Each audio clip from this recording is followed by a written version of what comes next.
గురుబ్రహ్మ గురువిష్ణు గురుదేవో మహేశ్వర గురు సాక్షాత్ పరబ్రహ్మ తస్మై శ్రీ గురవే నమ. మంగళం శుభమంగళం నిత్య శుభమంగళం. ఈనాడు ఆలయాలు ఆధ్యాత్మిక విషయాలు అన్న అంశం లోపల ప్రయాణం చేస్తూ ఉన్నాం. హరే రామ రామ రామ హరే హరే, హరే కృష్ణ కృష్ణ కృష్ణ హరే హరే. నేడు శ్రీకృష్ణ జన్మాష్టమి. భారతదేశంలో ఉన్నటువంటి ప్రతి ఒక్కరూ కూడా శ్రీకృష్ణ జన్మాష్టమి యొక్క ఆశీస్సులు, స్వామివారి యొక్క శ్రీకృష్ణుని యొక్క ఆశీస్సులు అందరికీ అందాలని మనస్ఫూర్తిగా కోరుకుంటున్నాను. చాలా రోజుల తర్వాత మీ ముందు రావడం జరిగింది. ఎందుకంటే కొన్ని అనివార్య కారణాల వలన. ఏది ఏమైనా మన భారతదేశము సనాతన ధర్మము పునికి పుచ్చుకుని ముందుకు సాగుతూ ఉన్న సమయంలో, అభివృద్ధి చెందుతున్నటువంటి సమయంలో ఇటీవల బంగ్లాదేశ్ ఉదంతం చాలా ప్రమాదకరంగా మనకు అగిపించినాయి. ఏది అక్కడ చూసినా కూడా ఎంతో హింసలకు గురి అయినటువంటి హిందువులను చూసినప్పుడు మనసు ఎంతో వ్యధ చెందింది.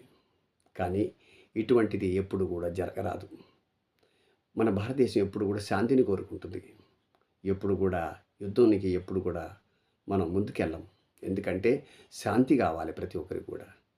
అందుకే 1942 తర్వాత అనేక మంది పరదేశస్తులు మన దేశం మీద కన్నేసి మన భారతదేశంలో ఉన్నటువంటి సంపదలన్నీ కొల్లగొట్టుకుని వెళ్ళిపోయారు. అటు ఆంగ్లేయులు, యూరోప్ వాళ్ళు, మరి అనేక పరదేశస్తులు కూడా మన భారతదేశాన్ని లూటీ చేశారు.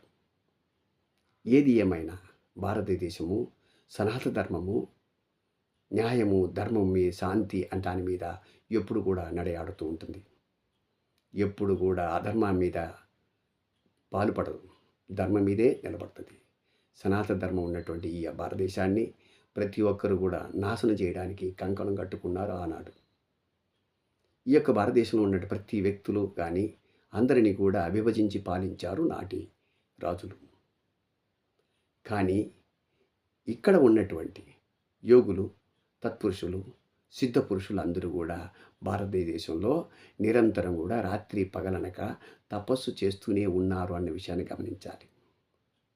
అందరూ కూడా ఈ లోక కళ్యాణం గురించి ఈ భారతదేశంలో ఉన్నట్టు కాదండి, ప్రపంచం మొత్తంలో ఉన్నటువంటి మనుషులందరూ కూడా క్షేమంగా ఉండాలని భారతదేశంలో ఉన్నటువంటి సిద్ధ పురుషులు ఎప్పుడు తపస్సు చేస్తారండి. అందు గురించి మీరు గమనించండి. వాళ్ళు ఎప్పుడు కూడా సర్వే జన సుఖినో భవంతు అని చెప్తూ ఉంటారు. భారతదేశంలో ఒక్కటే ఉంటుంది, వేరే ఏ దేశంలో చెప్పరు ఇటువంటి మాటలు. కాబట్టి ఆనాటి ఋషుల్లో యొక్క మనసులో సర్వే జన, ఈ ప్రపంచంలో ఉన్నటువంటి ప్రతి ఒక్కరు కూడా క్షేమంగా ఉండాలని కోరుకున్నారు. కాబట్టి మన భారతదేశంలో ఉన్నటువంటి ఇటు హిందువుల్లో కానీ, అటు ముస్లింలు కానీ, ఇటు క్రైస్తవులు కానీ అందరూ కూడా బాగుండాలనే ఆనాటి ఋషులు కోరుకున్నారు. ఎవరు కూడా ఇందులో చెడిపోవాలని ఎప్పుడు కోరుకోలేదు. కాబట్టి మనం ప్రస్తుత పరిస్థితిలో అందరం కూడా ఏకం కావాల్సిన పరిస్థితికి అగత్యం ఉన్నది. ఎందుకంటే ఆనాడు 23వ స్థానంలో ఉన్నటువంటి భారతదేశం నేడు 5-6 స్థానానికి ఎగబాకినటిది ఆర్థిక పరంగా. కాబట్టి ప్రతి ఒక్కరికి కూడా బాధగా ఉంది. పరదేశస్తులందరూ కూడా మన దేశం మీద కన్నేస్తున్నారు. ఈ శాంతికి విఘాతం కల్పించాలని ప్రయత్నం చేస్తున్నారు. కాబట్టి అందరూ ఇందులో ఉన్నటువంటి ప్రతి భారతీయుడు కూడా, ప్రతి పౌరుడు కూడా ముందు నిలబడి ఈ ప్రభుత్వానికి వెన్నుదండుగా నిలబడి మనం భారతదేశాన్ని కాపాడుకోవాల్సిన పరిస్థితికి మనకు వచ్చింది అన్న విషయాన్ని గమనించాలి. భారతీయులందరూ కూడా ఒకరే, హిందువులందరూ ఒకటే. హిందూ దేశంలో ఉన్నటువంటి ముస్లింలు కానీ లేక క్రైస్తవులు కానీ భారతదేశంలో నివసిస్తున్నటువంటి ప్రతి ఒక్కరు కూడా మనవారే. కాబట్టి అందరం కూడా బాగుండాలి. అందులో ప్రతి ఒక్కరు కూడా మంచినే కోరుకోవాలి, శాంతిని కోరుకోవాలి. ఎవరు కూడా చెడిపోవాలని ఎప్పుడు కోరుకోకూడదు. కాబట్టి ప్రతిదీ కూడా మనం భారతదేశంలో దానము, ధర్మము, న్యాయము, శాంతి కోరుకున్నటువంటి భారతదేశాన్ని నాశనం చేయడానికి ఇతర దేశస్తులు కన్నేసి ఉంచారన్న విషయాన్ని గమనించాలి.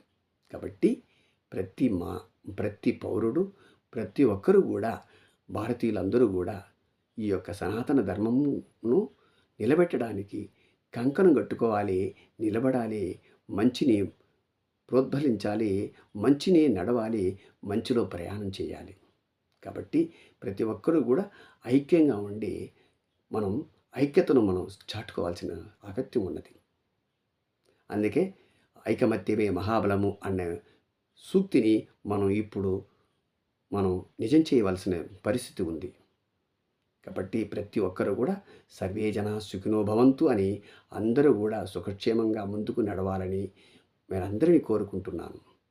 కాబట్టి ప్రతి ఒక్కరు కూడా మనం వర్ణ వైషమ్యాలు లేకుండా మనం ముందుకు నడవాలి. సర్వే జన సుఖినో భవంతు, లోకా సమస్త సుఖినో భవంతు. ఓం శాంతి శాంతి శాంతి.